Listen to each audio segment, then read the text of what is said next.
امت کے ساتھ شفقت نبی علیہ السلام کو تھی اور جتنی محبت نبی علیہ السلام کو تھی ایسی محبت کا کوئی تصور بھی نہیں کر سکتا۔ آپ ذرا غور کیجئے، دنیا میں جتنی محبتیں ہیں سب غرض والی محبتیں، میاں بیوی کی محبت غرض، بیوی کو خاوند کی ضرورت ہے، خاوند کو بیوی کی ضرورت ہے، اولاد ماں باپ کی محبت غرض، اولاد کو ماں کی ضرورت ہے، باپ کی، ماں باپ کو اولاد کی ضرورت ہے، بھائی بھائی کی محبت بھی غرض، ایک دوسرے کے ہیلپ کی ضرورت ہے، پڑوسی پڑوسی کی محبت بھی غرض کی بنیاد پہ ایک دوسرے کی ضروریات ہوتی ہیں، حتیٰ کہ اگر استاد شاگرد کی محبت ہے تو وہ بھی غرض کی۔ کیوں؟ استاد پڑھا رہا ہے کہ مجھ سے اللہ راضی ہو جائیں گے، اور شاگرد پڑھ رہا ہے کہ مجھے علم مل جائے گا۔ حتیٰ کہ پیر مرید کی محبت بھی غرض کی محبت، کہ مرید کے دل میں میری تربیت ہوگی اور پیر کے دل میں کہ اللہ راضی ہو جائیں گے۔ تو معلوم ہوا کہ غرض جیسی بھی ہو ہے تو غرض نہ پیچھے۔ ہاں، کوئی محبت ایسی ہے جو بے غرض ہو؟ ایک مرتبہ ذہن میں سوچا کہ کوئی محبت دنیا میں بے غرض ہے، تو ذہن نے جواب دیا کہ مخلوق کی محبت بے غرض نہیں ہو سکتی، کوئی نہ کوئی غرض تو لگی ہی ہوئی ہوگی۔ پھر سوچا کہ کوئی محبت، پھر ذہن نے کہا اگر دنیا میں بے غرض محبت دیکھنی ہے تو ذرا 1400 سال پیچھے چلے جا، رات کا اندھیرا ہوگا، تم ایک ہستی کو دیکھو گے مصلی کے اوپر سجدے میں ہے، یا رب امتی یا رب امتی۔ کیا اس ہستی کو اپنے درجات کے پڑھنے کا تھا سما؟ نہیں، ان کو پہلے اللہ نے فرما دیا تھا لِيَغْفِرَ لَكَ اللَّهُ مَا تَقَدَّمَ مِن ذَنبِكَ وَمَا تَأَخَّرَ۔ ان کو اللہ نے پہلے بتلا دیا تھا وَلَسَوْفَ يُعْطِيكَ رَبُّكَ فَتَرْضَىٰ، میرے محبوب تجھے اتنا عطا کروں گا کہ تو بس کرنے لگ جائے۔ پھر وہ ہستی کیوں رو رہی ہے؟ اتنا لمبا سجدہ کہ بیوی اٹھ کے پاؤں ہلا کے دیکھتی ہے کہ ابھی زندگی تو ہے یا نہیں، یہ کیوں رو رہے ہیں؟ یہ امت کے اوپر شفقت کی وجہ سے رو رہے ہیں۔ نبی علیہ الصلوۃ والسلام کو امت کے ساتھ ایسی محبت، اس لیے قیامت کے دن انبیاء بھی نفسا نفسی پکارتے ہوں گے، ایک اللہ کے حبیب ہوں گے جو اس دن بھی امتی امتی فرما رہے ہیں۔ اللہ کے حبیب صلی اللہ علیہ وسلم کو اس قدر امت کے ساتھ شفقت و محبت تھی۔ ایک اور آخری بات کہ جب نبی علیہ الصلوۃ والسلام کے ساتھ ایسی محبت ہے تو پھر اس کی ایک علامت یہ بھی ہے کہ کثرت الصلاۃ والسلام علیہ، نبی علیہ الصلوۃ والسلام کے اوپر کثرت سے صلاۃ و سلام پڑھنا، درود شریف پڑھنا۔ چنانچہ قرآن مجید میں اللہ تعالیٰ ارشاد فرماتے ہیں ان اللہ وملائکتہ یصلون علی النبی یا ایھا الذین آمنوا صلوا علیہ وسلموا تسلیما۔ تو ہم بھی کثرت سے درود شریف پڑھیں، اللہم صلی علی سیدنا محمد وعلی آل سیدنا محمد وبارک وسلم۔ سید القراء ابن کعب رضی اللہ عنہ نبی علیہ السلام کی خدمت میں حاضر ہوئے، اے اللہ کے حبیب صلی اللہ علیہ وسلم، میں آپ پر تیسرا حصہ اپنے وقت کا درود شریف پڑھنے میں لگا دوں؟ نبی علیہ السلام نے فرمایا تو زیادہ کرے گا تو تجھے زیادہ فائدہ ہوگا۔ اے اللہ کے حبیب صلی اللہ علیہ وسلم، میں 2/3 حصہ درود شریف پڑھا کروں؟ نبی علیہ السلام نے فرمایا زیادہ پڑھے گا تو زیادہ نفع ہوگا۔ انہوں نے کہا اے اللہ کے حبیب صلی اللہ علیہ وسلم، پھر تو میں پورا وقت ہی آپ پر درود شریف پڑھوں گا۔ قال، نبی علیہ السلام نے اس کے جواب میں فرمایا کہ اذن یغفر ذنبک وتکفی ہمک، اگر تو ہر وقت مجھ پر درود شریف پڑھے گا اللہ پھر تیرے سب گناہوں کو معاف کر دیں گے اور تیرے تمام غموں کو اللہ ختم فرما دیں گے۔ عمر بن خطاب اللہ عنہ فرماتے تھے الدعاء والصلاۃ معلق بین السماء والارض، دعا اور نماز آسمان اور زمین کے درمیان معلق رہتی ہیں، فلا يصعد الى الله منه شيء حتى يصلى على النبي صلی اللہ علیہ وسلم، یہ اس وقت تک اوپر قبولیت کے لیے نہیں جا پاتی جب تک کہ ان میں نبی علیہ السلام پر درود شریف نہ پڑھا گیا۔ اسی لیے ہر دعا سے پہلے بھی درود شریف پڑھنا چاہیے، بعد میں بھی پڑھنا چاہیے۔ نبی علیہ السلام نے ارشاد فرمایا الدعاء بین الصلاتین لا یرد، کہ دو درود شریف کے درمیان جو دعا مانگی جاتی ہے اس دعا کو رد نہیں کیا جاتا۔ ایک حدیث مبارکہ میں نبی اسلام نے فرمایا من صلی علی فی کتاب لم تزل الملائکۃ تستغفر له ما دام اسمی فی ذلک الکتاب، اگر کوئی بندہ لکھ رہا ہو اور لکھتے ہوئے نبی علیہ السلام کا نام نامی اس میں گرامی آ جائے اور وہ نام نامی اس میں گرامی کے ساتھ صلی اللہ علیہ وسلم لکھے، تو نبی علیہ السلام نے فرمایا جب تک اس کتاب میں میرے نام کے ساتھ یہ درود شریف لکھا رہے گا اس وقت تک ایک فرشتہ اس کے لیے استغفار کرتا رہے گا۔ اللہ اکبر کبیرہ۔ ابن مسعود رضی اللہ عنہ فرماتے ہیں کہ نبی اسلام نے فرمایا اول الناس بی یوم القیامہ اکثرہم علی صلاۃ، کہ جو بندہ مجھ پر سب سے زیادہ درود شریف پڑھتا ہوگا وہ پھر قیامت کے دن میرے سب سے زیادہ قریب بھی وہی بندہ ہوگا۔ ابو بکر صدیق رضی اللہ عنہ نے ایک عجیب بات فرمائی، فرماتے تھے کہ الصلاۃ علی النبی امحق للذنوب من الماء البارد للنار، کہ جس طرح ٹھنڈا پانی آگ کو جلدی بجھا دیتا ہے، درود شریف کا پڑھنا انسان کے گناہوں کو اس سے بھی جلدی بجھا دیتا ہے۔ تو درود شریف پڑھنے سے انسان کے گناہ مٹا دیے جاتے ہیں۔ ابو ہریرہ رضی اللہ عنہ فرماتے ہیں کہ نبی اسلام نے فرمایا من نسی الصلاۃ علی نسی طریق الجنہ، جو مجھ پر درود شریف پڑھنا بھول گیا وہ جنت کا راستہ ہی بھول گیا۔ علی رضی اللہ عنہ نے ایک خوبصورت بات کہی، فرماتے تھے واللہ، اللہ کی قسم، اب دیکھیے اللہ کی قسم کھا کے بات کر رہے ہیں، واللہ لولا ما ذکر اللہ ورسولہ فی فضل التسبیح والتکبیر والتحلیل والتحمید لجعلت کل انفاسی صلاۃ علی رسول اللہ صلی اللہ علیہ وسلم، اگر اللہ اور اس کے رسول صلی اللہ علیہ وسلم نے تسبیح تحمید تکبیر کے فضائل بیان نہ فرمائے ہوتے تو میں اپنی زندگی کے ہر سانس کو درود شریف پڑھنے میں ہی خرچ کر دیتا۔ ایک اور حدیث مبارکہ سنیے، نبی علیہ السلام کے ساتھ صدیق اکبر بیٹھے ہوئے ہیں، ایک نوجوان آیا، نبی علیہ السلام نے اسے اپنے اور صدیق اکبر کے درمیان بٹھا دیا،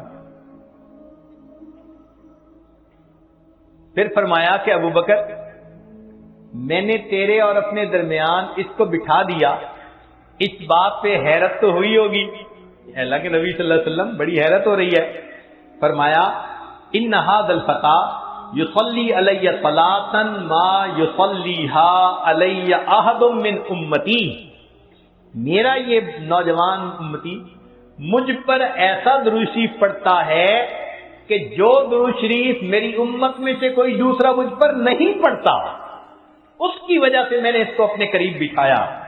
پھر نبی علیہ السلام نے بتلایا کہ وہ کیا درود شریف پڑھتا تھا، اللہم صلی علی محمد عدد من صلی علیہ وصلی علی محمد عدد من لم یصلی علیہ وصلی علی محمد کما امرت بالصلاۃ علیہ وصلی علی محمد کما تحب ان یصلی علیہ وصلی علی محمد کما ینبغی ان یصلی علیہ۔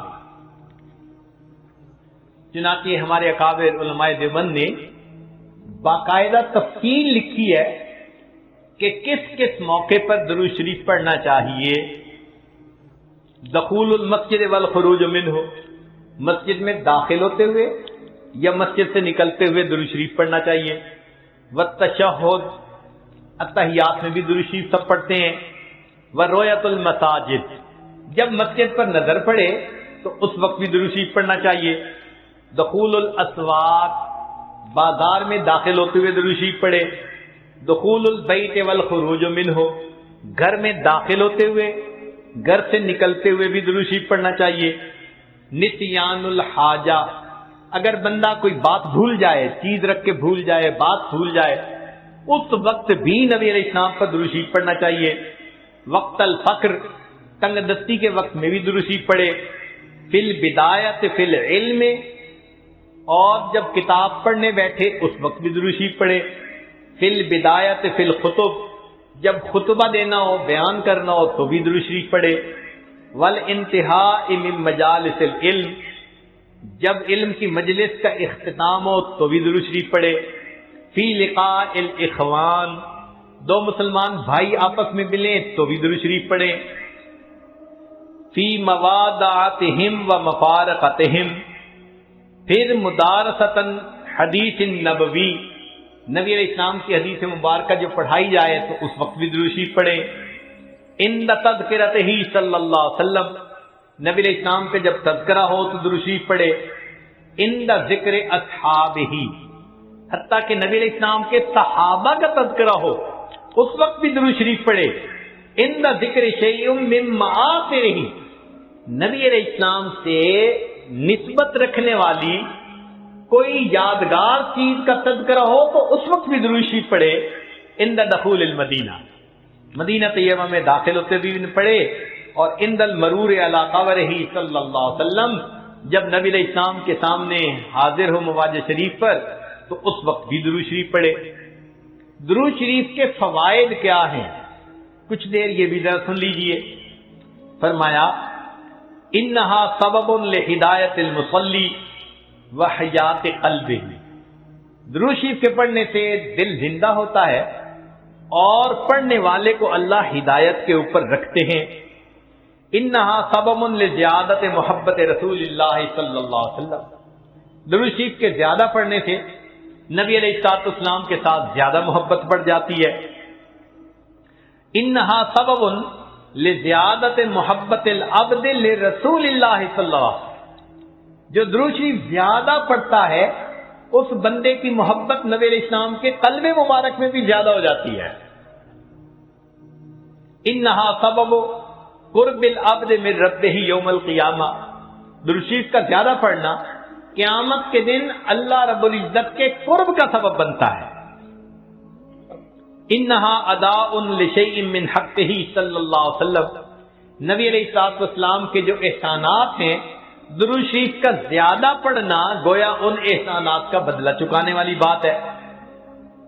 انہا سبب کفایت اللہ عبدہ ما اہمہ، جو پریشانیاں ہوتی ہیں درود شریف کے صدقے اللہ رب العزت ان پریشانیوں کو ختم کر دیتے ہیں. انہا سبب اجابت الدعاء، دعا کی قبولیت کا یہ سبب ہوتا ہے. انہا سبب زکات و طہارت للمصلی، جو درود شریف پڑھنے والا ہے اس کا دل اس سے صاف ہوتا ہے، اس کا نفس پاک ہوتا ہے. اور ایسے آدمی کو حدیث پاک میں فرمایا کہ جو درود شریف زیادہ پڑھتا ہے وہ بخیل نہیں ہوتا. پھر جو درود شریف زیادہ پڑھتا ہے وہ قیامت کے دن کی حسرت سے بچ جاتا ہے. اور جو درود شریف زیادہ پڑھتا ہے ملائے اعلیٰ میں اس بندے کی تعریفیں بہت ہوتی ہیں، اور اس کے عمر میں اس کے وقت میں اللہ برکتیں عطا فرما دیتے ہیں. اور انہا سبب لتثبیت قدم العبد علی الصراط، جو بندہ درود شریف زیادہ پڑھتا ہے قیامت کے دن پل صراط سے گزرتے ہوئے اس کے پاؤں اتنے مضبوط ہوں گے، درود شریف زیادہ پڑھا ہوگا. اور ایک اور بات، انہا سبب لثقل کفۃ المیزان، کہ یہ درود شریف میزان کے پلڑے کے بھاری ہونے کا سبب بن جائے گا. اب اس بارے میں ایک حدیث مبارکہ ہے، وہ ذرا سن لیجئے کہ درود شریف کا قیامت کے دن کیا سبحان اللہ کیا شان ہوگی.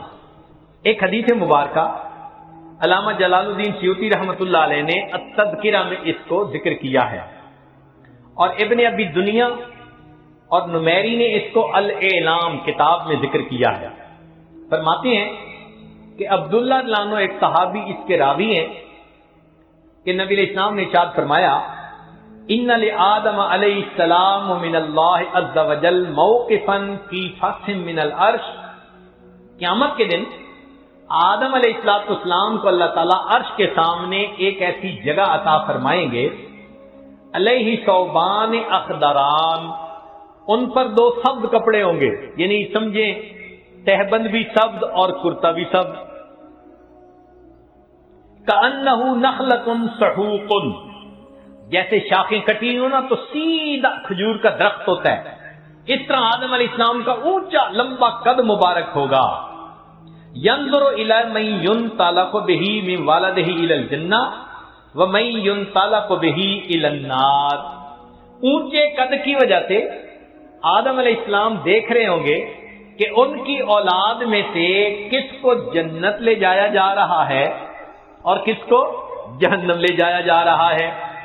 فبینا آدم علی ذلک، آدم علیہ السلام اس حال میں ہوں گے اذ نظر الی رجل من امت محمد صلی اللہ علیہ وسلم، کہ وہ نبی علیہ السلام کی امت میں سے ایک بندے کو دیکھیں گے ينطلق به الی النار، کہ اس کو فرشتے گھسیٹ کر جہنم کی طرف لے کے جا رہے ہوں گے. فینادی آدم علیہ السلام، تو آدم علیہ السلام پکاریں گے یا احمد یا احمد، نبی علیہ السلام کا نام پکاریں گے. آپ صلی اللہ علیہ وسلم کا نام محمد بھی اور آپ صلی اللہ علیہ وسلم کا نام احمد بھی، اسمہ احمد. تو آدم علیہ السلام نبی علیہ السلام کا نام پکاریں گے یا احمد یا احمد. فیقول علیہ الصلوۃ والسلام، اس نام کو سن کر نبی علیہ الصلوۃ والسلام جواب میں کہیں گے لبیک یا ابا البشر، اے بشر کے والد لبیک، میں حاضر ہوں. فیقول، وہ بتلائیں گے ھذا رجل من امتی کا، یہ آپ کی امت کا ایک بندہ ہے، ينطلق به الی النار، اس کو جہنم کی طرف لے جایا جا رہا ہے. قال صلی اللہ علیہ وسلم، نبی علیہ السلام نے فرمایا فاشد المئزرہ، میں اپنی چادر کو کس کے باندھ لوں گا. یہ عربوں میں ایک مقولہ تھا، جب انہیں کسی اہم کام کے لیے اٹھنا ہوتا تھا نا تو کہتے تھے جی ذرا چادر کو کس کے باندھو چلو. تو نبی علیہ السلام فرماتے ہیں میں اپنی چادر کو کس کے باندھ لوں گا. وَأَسْرَعُ فِي أَثَرِ الْمَلَائِكَةِ، اور میں تیزی سے چلوں گا ان فرشتوں کے پیچھے جو میرے امتی کو جہنم لے کے جا رہے ہوں گے. فَأَقُولُ، اور میں یہ کہوں گا یا رسول ربی، اے میرے رب کے نمائندو، کفو، رک جاؤ. فَيَقُولُونَ، وہ آگے سے جواب دیں گے نحن الغلاظ الشداد، ہم بڑے قوی اور سخت گیر ہیں. لا نعصی اللہ تعالی ما امرنا، جو اللہ حکم دیتا ہے ہم اس کی نافرمانی نہیں کرتے. ونفعل ما نؤمر، اور ہم وہ کرتے ہیں جس کا ہمیں حکم ملتا ہے.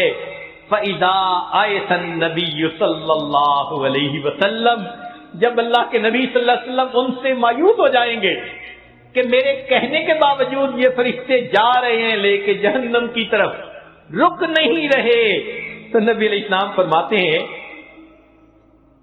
قبض علی لحیتہ بیدہ الیسری واستقبل العرش بوجہہ. نبی علیہ السلام اپنے بائیں ہاتھ سے اپنی ریش مبارک کو پکڑیں گے اور اپنے چہرے انور کو آسمان کی طرف کر کے دیکھیں گے، عرش کی طرف کر کے دیکھیں گے. عربوں میں یہ ایک طریقہ تھا کہ جب کسی سے معافی مانگنی ہوتی، منانا ہوتا، تو عاجزی کا طریقہ تھا کہ داڑھی پہ ہاتھ رکھ کے بڑی لجاجت کے ساتھ اس کی طرف محبت سے دیکھتے تھے، فریاد کرتے تھے بھئی ہم پہ رحم کھا لو. نبی علیہ السلام جب فرشتوں کو دیکھیں گے کہ وہ رک نہیں رہے، میری امتی کو لے کے جہنم میں جا رہے ہیں، آقا صلی اللہ علیہ وسلم فرماتے ہیں میں اپنی بایاں ہاتھ اپنی ریش کے اوپر رکھوں گا اور میں آسمان عرش کی طرف اپنے چہرے انور کے ساتھ دیکھوں گا. پھر نبی علیہ السلام فیقول فرمائیں گے یا ربی قد وعدتنی اللہ تخزینی فی امتی، اے اللہ آپ نے وعدہ نہیں فرمایا تھا میری امت کے معاملے میں آپ مجھے رسوا نہیں فرمائیں گے. فیاتی النداء من قبل العرش، عرش کے اوپر سے ایک آواز آئے گی اطیعوا محمدا، او میرے فرشتوں محمد صلی اللہ علیہ وسلم کی اطاعت کرو. وردوا ھذا العبد الی المقام، اور اس بندے کو واپس جہاں سے لائے تھے میزان کے قریب وہیں جا کر چھوڑ کر آؤ.